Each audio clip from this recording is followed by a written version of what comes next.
तर मित्रांनो part second घेतो आहे आपण. पार्ट फर्स्ट आपण पाहिला, सर्व माहिती पाहिली. पार्ट सेकंडमध्ये आपण त्यांनाच्या विक्रीच्या संदर्भात आपण बोलतो आहे. तर सरांनी सांगितलं आहे की बाजारात विकायला काही प्रॉब्लेम नाही. आणि सर जागेवर जे येतात खाटीक लोक, तर तुम्ही खाटीक लोकांना विकता का?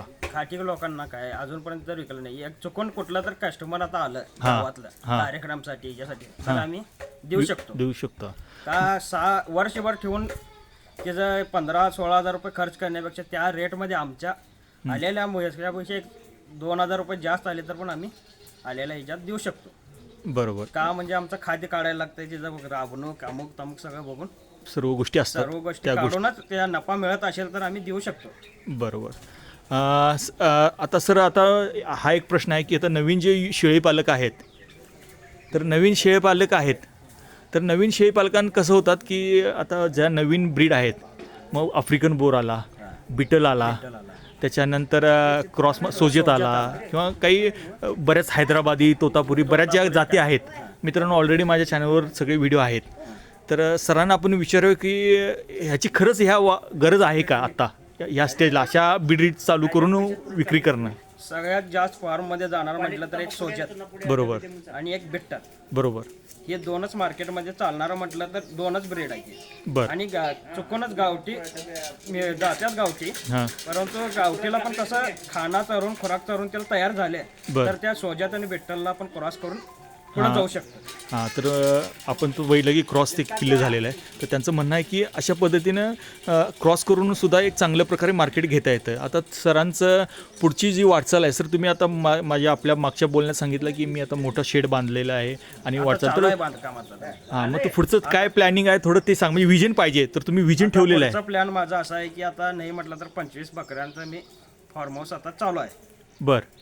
बकरी इन द सेन्स म्हणजे आणणार नाही मी. 7 ते 8 शेळ्या बरोबर आणि एक ब्रीडला एक्झॅक्टली त्याच्यात 4 बोकड सोडणार आहे. बरं. म्हणजे शेळी पालनासाठी बाजूला करणार आणि नरसाठी एक वेगळं करायला लागतंय. कसं असतंय, नर शेळीमध्ये नर चालू शकत नाही. एक्झॅक्टली.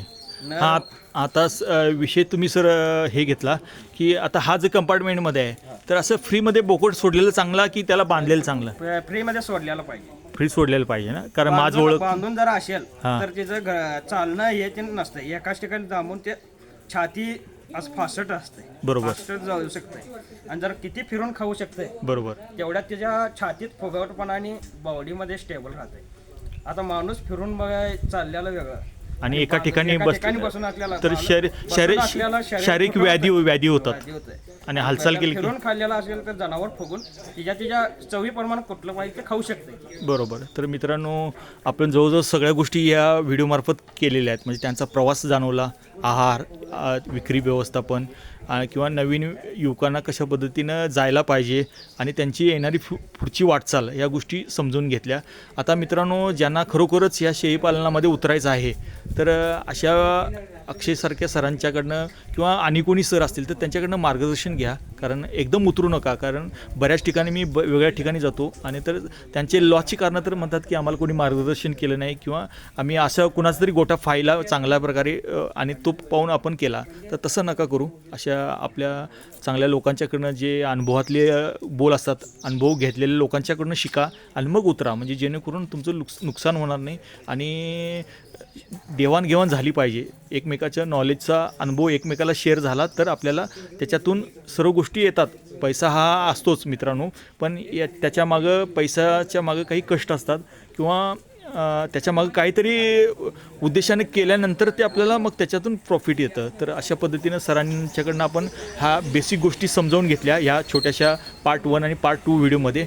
नेक्स्ट टाईमला आपण एक व्हिडिओ बनवू जो त्यांचा ऑलरेडी आता नवीन गोटा बांधलेला आहे, तर तिथं त्यांचं काही पुढचं येणारे जी ब्रीड आहे किंवा त्यांनी त्या ठिकाणी जे व्यवस्थापन करतील आणि तिथं त्यांच्या गव्हाणी किंवा पाण्याचं व्यवस्थापन या आपण त्याच्यामध्ये कवर करू. ह्या छोट्याशा व्हिडिओमध्ये आपण त्यांच्याकडून ह्या गोष्टी आपण समजावून घेतल्या.